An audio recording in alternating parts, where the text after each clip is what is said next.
Here's the thing. Over-optimizing can actually hurt your progress, and I've learned that the hard way.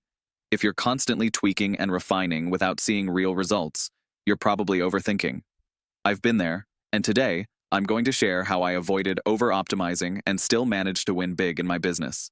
When I first started, I was obsessed with perfection. I was constantly adjusting, changing, and refining everything, from the smallest details of my content to the way I marketed my services. The problem? I wasn't moving forward. I was stuck in this endless loop of tweaking without actually getting the feedback that could help me improve. But then, I shifted my mindset.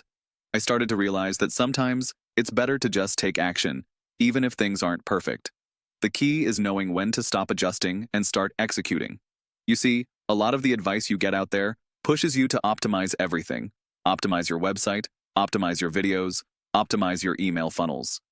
But optimization can become a trap, especially when you're spending more time refining than actually delivering value to your audience. For example, I used to obsess over SEO, trying to perfect every keyword and phrase in my content.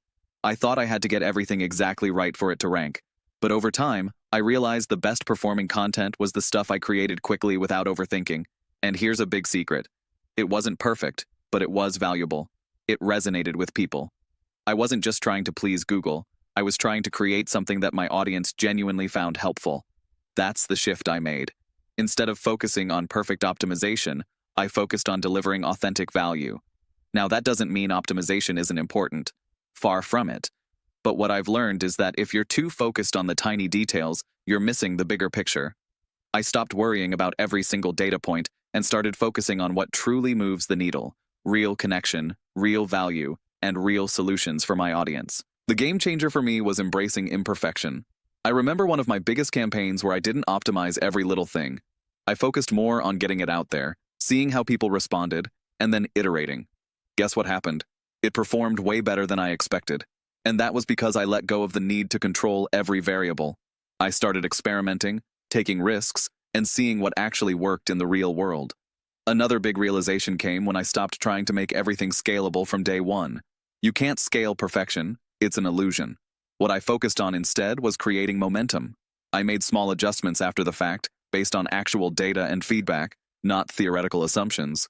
That's how you truly learn and grow in any business, whether you're in content creation, marketing, or any other field. Now, I know what you're thinking. You're probably saying, but how do I know when to stop optimizing and just take action? Here's the truth. You'll never have a perfect answer. But what I can tell you is that you can never be sure until you try. Experiment, test, and adjust as you go. The real learning comes when you start seeing results in the wild, not when you're stuck in a cycle of hypothetical perfection. The biggest mistake I see people making today is waiting for everything to be perfect before they even take their first step. But the secret to winning big is to take action, even if things are a little rough around the edges. The more you try, the more you'll learn, and the better you'll get. So, what's the takeaway? Stop overthinking and start doing. Stop stressing about every little detail and start creating value.